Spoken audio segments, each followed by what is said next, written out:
بچگک سلام علیکم. خوب و هستی؟ علیکم السلام. جان جور است، بخیر هستی؟ بخیر هستی؟ نام چی است شباس؟ نام عتیق الله. عتیق الله امروز رای دادی؟ بله. برای کی رای دادی؟ برای اشرف غنی احمدزی. برای اشرف غنی احمدزی. خب بسیار خوب. چند بار رای دادی؟ تو دو بار. کار داشتی؟ بله.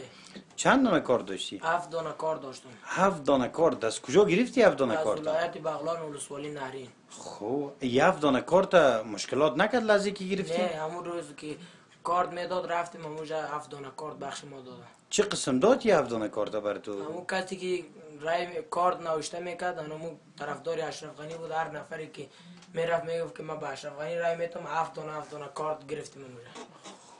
باز 7 دانه کار تک داد. چی گفت که برای کی رای بتین؟ برای ما رای بتین گفت. ما برنده هستیم گفت. برای ما رای بتین گفت. 12 هزار روپیه داد بخش ما دیگه.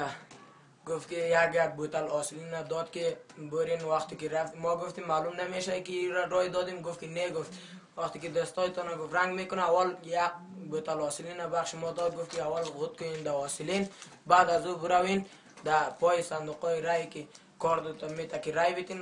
بعد از برون برآمدین پاکش کنین.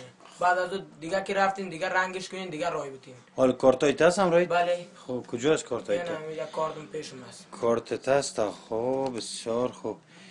اوه عتیق الله. خب ای چند بار عتیق الله تو رای دادی در ای کارت؟ 2 بار. 2 بار. واقعا این 2 بار سولاخ شده ای کارت. ای دی 2 باری که رای دادی باز دست شست انگشت رنگ پر شد. ای بر از اونا قابل سوال نبود؟ نه. چی قسم کردی که رنگش پاک یک کردی؟ بوتل آسلین داده بود اشرف غنی احمدزی که اینمی کارت اینمی وقتی که رفتین در پایای صندوقای رای وقتی که در آمدین در اتاق بعد از اول پیش یک در آسلین یک انگشتتان خود کنین. بعد از او دیگه بروین که اوجا دستایتان رنگ میکنه. بس که بر آمدین رنگایتان پاک کنین دیگه برین در دیگه شعبه. باز به می شکل کردی امروز؟ به همین شکل امروز در 2 دانه شعبه رفتیم به اشرف غنی احمدزی رای دادیم. یک بار دستت در رنگ زد؟ یک بار دستم در رنگ زد. بعد از او دیگه پاکش کردم دیگه رفتم دیگه رنگ کردم. همین 2 بار موفقانه دیگه رای دادی؟ ها. به نفع اشرف غنی به احمدزی. نفع اشرف غنی احمدزی. آی چی خوبی ها دیده بودید اشرف غنی احمدزی که پول میداد ما را. پول میداد. بله. واقعا جایی که کاری را پول کنه. بله. چند پول میداد بر نفر؟ نفر 12,000 روپیه میداد.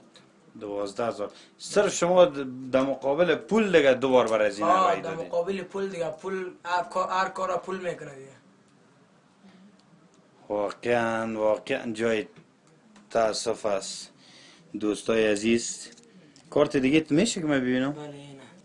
ای کارت دیگه ها؟ یک کارت هست و ای هم کارت دیگه ها؟ بله. 2 بار هم امروز رای دادی؟ بله. وقتی که توی تقلب اینقدر موفقانه اشرف غنی احمدزی بالای تو انجام دادم، دیگه کسایی که در شهرها زندگی میکنه اینا خب بسیار به سادگی شاید تی تقلب پیش ببره. باید دیگه شاید دیگه بری از اونام شاید پول داده باشه. همون رقم شاید نفری 5 دفعه رای داده باشه. فی نفری 6 دفعه رای داده باشه. دوستای عزیز چه توقع داری از این نوع رئیس جمهور که در آینده ما و شما توقع زیر داشته باشیم کی رئیس جمهور آینده افغانستان است؟ به زور تقلب، به زور پول فقط میخواد خود در کرسی ریاست جمهوری برسانه.